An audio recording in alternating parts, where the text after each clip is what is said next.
President Biden and the First Lady visited the World War II Memorial in Washington a short time ago to honor the 2,400 Americans killed at Pearl Harbor, less than a year before the president was born. Pearl Harbor veterans gather in Hawaii this morning to mark the 80th anniversary of the attack that brought the U.S. into World War II. Only a few of the survivors from that terrible day are still with us. John Dickerson looks at how our memories of Pearl Harbor have changed across generations. December 7th, 1941, a date which will live in infamy. They are some of the most famous words ever uttered by an American president. The sneak attack on Pearl Harbor was so brazen, so devastating, the Japanese treachery would never be forgotten. But always will our whole nation remember the character of the onslaught against us. Before, America had been torn over the war in Europe. Let Europe fight her own battles. Yes, fight. No. Yes. If my country calls, yes. With one military stroke, Japan has done what Roosevelt could not do: unify a deeply divided nation. America shaped a bold, confident new identity out of stories of heroism from that day. And every year, on December 7th, the country paused to remember the moment that brought its people together.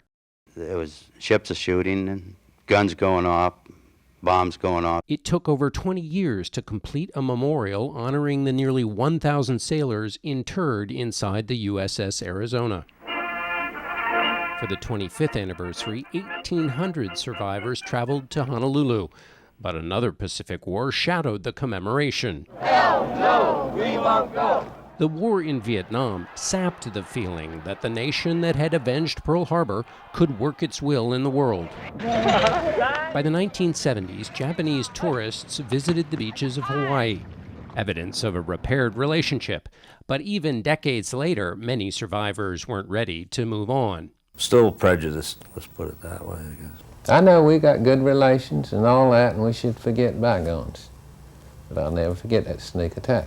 At the 50th anniversary, a president who had been spurred to serve because of the attack spoke of forgiveness, but also used the event to reiterate America's role in the world. We crushed totalitarianism, and when that was done, we helped our enemies give birth to democracy.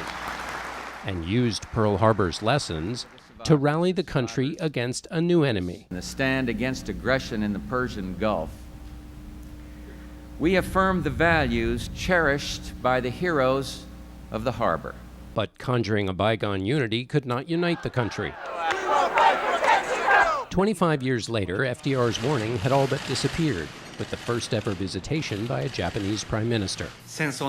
We must never repeat the horrors of war. Where one president had promised an unending recollection of deceit, 75 years later, his successor took another step in making the commemoration one of reconciliation. Wars can end.